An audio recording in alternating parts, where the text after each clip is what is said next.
संपन्न होणारा हा लाडक्या बहिणींचा मेळावा आणि या मेळाव्याच्या निमित्तानं मंचावर उपस्थित असणारे आमचे सर्व सन्माननीय सहकारी, उपस्थित असणारे आपण सर्व मंचावरच्या भगिनी आणि समोरच्या उपस्थित सर्व भगिनी, मी या कार्यक्रमाच्या निमित्तानं सर्व लाडक्या बहिणींना मनापासून धन्यवाद देतो आणि त्याचबरोबर आमच्या या मित्राला मनापासून धन्यवाद देतो की 2 तास आपल्या सगळ्यांना निखळ आनंद देण्याचं काम त्याच्या माध्यमातून झालं. एकदा टाळ्या वाजवून त्याच्यासाठी आपण त्याचा आभार मानूया. आणि मित्रा, ज्या पद्धतीचा आनंद तू या ठिकाणी देतोय, नितीन भाऊ आमचा त्या ठिकाणी देतोय, हे पाहता कुठेतरी आपल्या महिलांनाही जाणीव झाली असेल की केवळ रांधा वाढा, उष्टी काढा एवढ्या पुरतं आपलं आयुष्य नाही.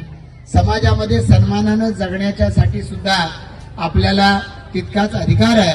आणि म्हणून इथं वरती दाखवतायत कार्यक्रम की आम्हाला खनिकर्म हा निधी मिळाला, त्या निधीमधून कोणाला शिलाई मशीन, कोणाला घरघंटीचं वाटप आम्ही करू शकलो. थोडासा प्रेरणा घेतोय देशाचे पंतप्रधान नरेंद्र मोदी यांच्याकडून, थोडी प्रेरणा घेतो राज्याचे मुख्यमंत्री देवेंद्र फडणवीस साहेब यांच्याकडून. नरेंद्र मोदीजींनी तर एका महिलेला, आणि ते सुद्धा एका आदिवासी समाजातल्या महिलेला, महामहिम द्रौपदी मुर्मू यांना देशाच्या सर्वोच्च स्थानी राष्ट्रपतीपदी बसवलं. मला वाटतं की हा महिलेचा सर्वोच्च सन्मान आहे.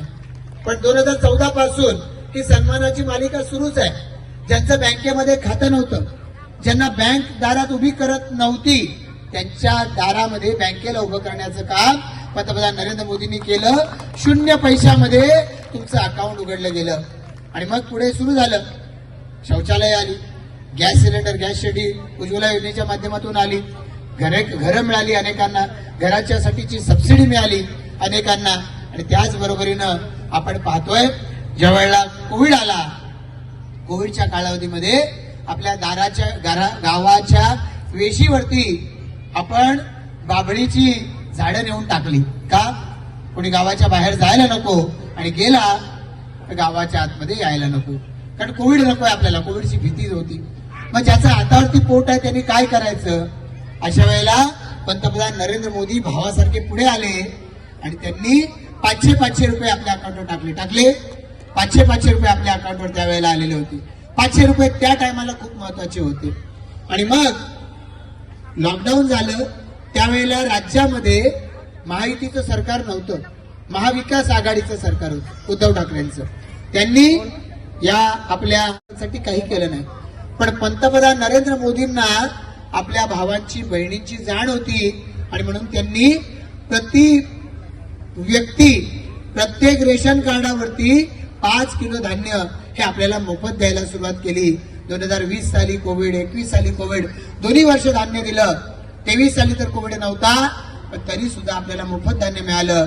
24 साली ज्या वेळेला इलेक्शन यायच्या होत्या तेव्हा विरोधी पक्षवाले सांगायला लागले, हे भाजप केवळ निवडणुकांपुरतं तुम्हाला फसवत आहे, निवडणुकांपुरतं तुम्हाला हे धान्य दिलंय, निवडणुका झाल्या की हे धान्य बंद करून टाकणार. मोदींनी सांगितलं, आम्ही निवडणुकांपुरतं काम करत नाही, 2029 सालापर्यंत हे मोफत धान्य चालू राहिल्याची ग्वाही पंतप्रधान नरेंद्र मोदींनी दिली. आणि आज तागायत ते चालू आहे, पुढे सुद्धा चालू राहणार आहे. ज्यावेळेला या महाराष्ट्रामध्ये 2022 साली 2.5 वर्षाच्या कालावधीनंतर ज्यावेळेला महायुतीचं सरकार आलं, मध्य प्रदेशमध्ये भाजपचे मुख्यमंत्री होते दिग्विजय सिंग, या ठिकाणी काँग्रेसचे नेते तसे टीका करत होते की लाडली बहिणा योजना, ही लाडली बहिणा योजना केवळ या इलेक्शन पुरती आहे.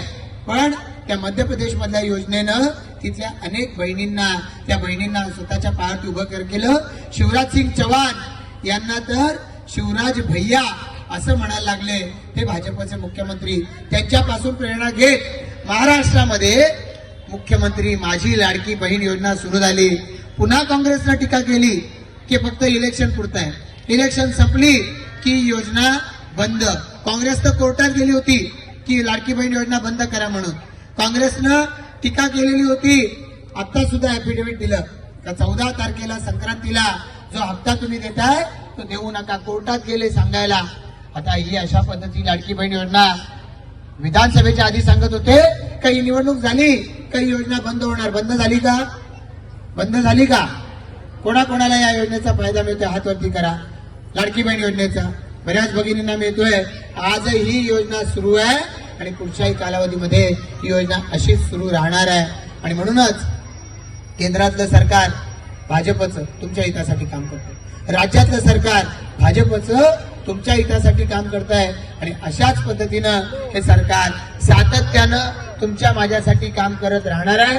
माझी आपल्या सगळ्यांना विनंती आहे की अशा तुमच्या अडीनडीला तुमच्या पाठीशी उभे राहणाऱ्या सरकारच्या आणि त्या भारतीय जनता पार्टी पक्षाच्या पाठीशी आपण उभं राहा.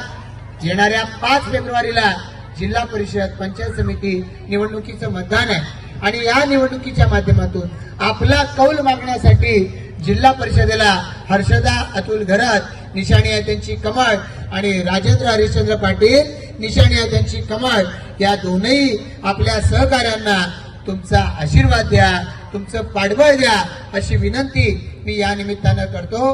आणि दादा तुमच्या माध्यमातून या बहिणींच्या चेहऱ्यावरचा आनंद दिसतोय. आमच्या मागे ज्या बहिणी उभ्या आहेत त्या विचार करत असतील कधी हे दादा लोक खाली उतरतात आणि आमचं परत एकदा हसणं भागडणं चालू होतं.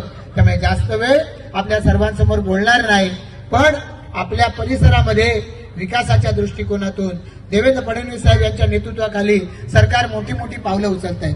नैना प्रकल्प त्यांनी जाहीर केला, आम्ही सुद्धा विरोध केला. आम्ही म्हणालो की नैना प्रकल्पाच्या माध्यमातून शेतकऱ्यांवरती अन्याय आम्ही होऊ देणार नाही आणि तसा तो आम्ही होऊ दिला नाही. एकाही घरावरती कारवाई ही आम्ही होऊ दिलेली नाही आणि याही पुढच्या कालावधीमध्ये चुकीच्या पद्धतीनं कोणावर कारवाई होणार नाही ही भारतीय जनता पार्टीची ग्वाही आहे.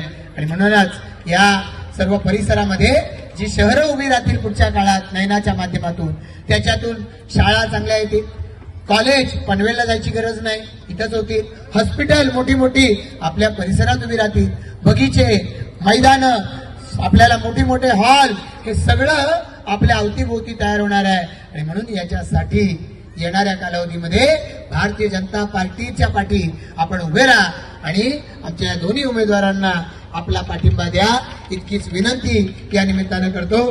दादांनी अतिशय चांगल्या पद्धतीनं अनेक ठिकाणी आपले कार्यक्रम अतिशय चांगल्या पद्धतीनं हाताळले, यशस्वी केले. मी दादा तुझंही मनापासून आभार व्यक्त करतो आणि अशाच पद्धतीने हे कार्यक्रम चालू राहावे अशी आपल्या सगळ्यांची अपेक्षा असणार.